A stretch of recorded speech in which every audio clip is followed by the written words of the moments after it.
विजयन्ददति जिह्वा देवानाममृतस्य नाभिः वयं नाम प्रब्रवामाघृतस्यास्मिन् यज्ञे धारयामा नमोभिः उपब्रह्मा तृणवच्चस्य मानं जतुः शृङ्गो भवेद्गौर एतत् चत्वारि शृङ्गत्रयो अस्य पादाग्रे शीर्षके अस्य त्रिधावधोऽग्रे भवोरवीति महो देवो मर्याविवेश त्रिधारितं परिवृषमानन्दविदेवासु घृतमन्वविन्दन्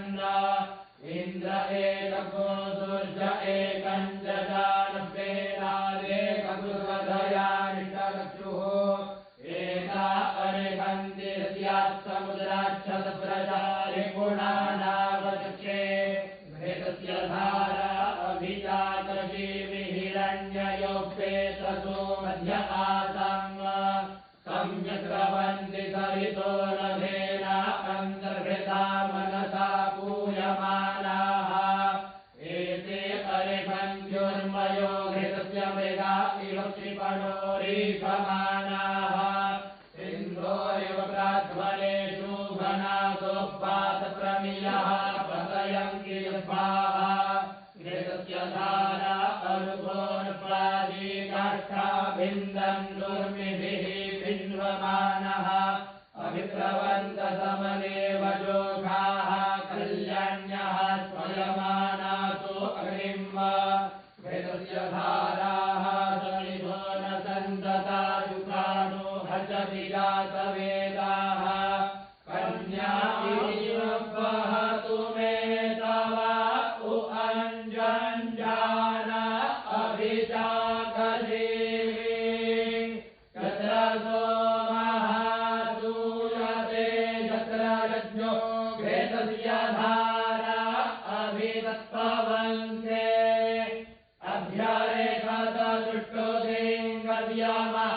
अभ्यारेखतुष्टोदेङ्गव्यामाधीमसमासु भद्राद्रवीणानि भक्ता देवाञ्जन्यान्वयत देवतानो घृतस्य धारा मधुमत्प्लवन्ते धामन्ते विषमं भुवनमधिचरितमन्तः समुद्रे हृद्यान्तरायुगे अपामनीके समिधेज अभृतस्तमस्या मधुमन्दान्त ऊर्मिम् पूर्णादर्पे परापत सुपूर्णा पुनरापत बदनेव विकरेणावः इखमूर्जघोरसक्रतु अदप्रादरवदेवाहुदेवाय तथाकावेदतो तुजा अनिरताये कुम्भे दर्भ्यो बहन्ति पूर्णा दर्भ्यरापत सुपूर्णा पुनरापत बदनेव विकरेणावः इखमूर्जघोरसक्रतु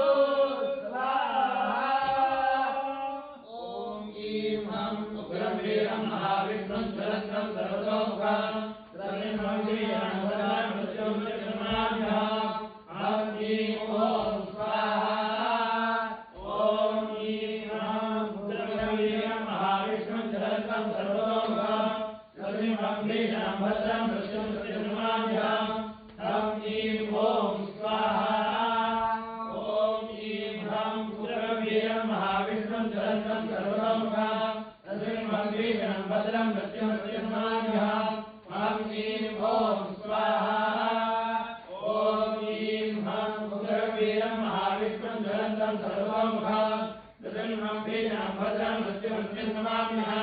ॐ ईं स्वाहा ॐ ईं उग्रं वीरं महाविष्णुं ज्वलन्तं सर्वतोमुखं सर्वं भीषणं भद्रं मृत्युं सत्यं ॐ ईं स्वाहा ॐ ईं उग्रं वीरं महाविष्णुं ज्वलन्तं सर्वतोमुखं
Maruto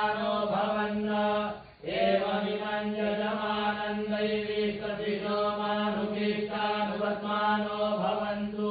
इव कुतनवोर्जपन्तम् धयापां प्रपीनमग्ने शरीरस्य मध्ये उत्सञ्जुगत्वमधुमन्तमपन्थम् श्रियको सदनमाविशस्व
उपस्थाय प्रथमोजा वेदस्यात्मनात्मा नवविधं परिवेश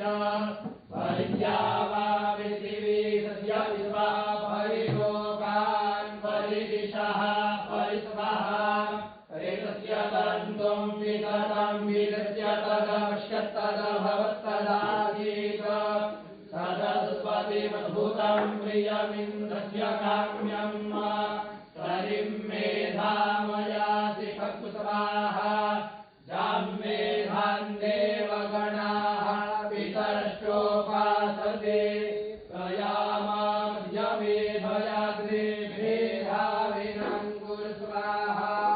मेधां मे वरुणो ददातु मेधामग्निः प्रजापतिः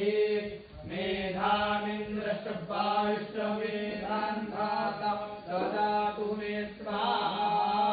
इदं मे ब्रह्मक्षत्रञ्जोभे श्रियमश्नुतां मयि देवा दधश्रियमुत्तमानदस्यै ते स्वाहा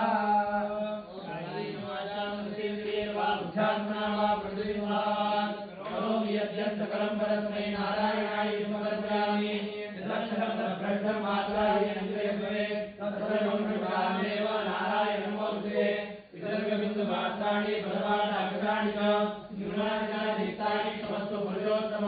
यत्करोमि यदश्नामि यज्जो विददामि यत्तपस्यामि भगवान् तत्करोमि सर्वं ब्रह्मार्पणं ब्रह्महविः ब्रह्माणो ब्रह्मणाहुतं ब्रह्मैव तेन कर्तव्यं ब्रह्मकर्मसमाधिना मन्त्रहीनं क्रियाहीनं भक्तिहीनं जनार्दन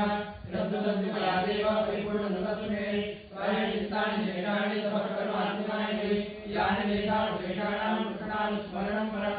श्रीकृष्ण श्रीकृष्ण श्रीकृष्ण श्रीकृष्ण श्रीकृष्ण श्रीकृष्ण श्रीकृष्ण श्रीकृष्ण श्रीकृष्ण श्रीकृष्ण श्रीकृष्ण श्रीकृष्ण श्रीकृष्ण श्रीकृष्ण श्रीकृष्ण श्रीकृष्ण यदीश्वराय नमः सर्वं श्रीयोगलक्ष्मी नायिकात्मैकशक्ति महार्पणमस्तु। धर्म की जय हो, धर्म की जय हो, अधर्म का नाश हो, अधर्म का नाश हो, प्राणियों में सद्भावना हो, प्राणियों में सद्भावना हो, विश्व का कल्याण हो, विश्व का कल्याण हो, गो माता की जय, गो माता की जय, आर्य सनातन वैदिक हिंदू धर्म की जय, आर्य सनातन वैदिक हिंदू धर्म की जय, श्री योगलक्ष्मी नायिका समेत श्री भागवत भगवान की जय।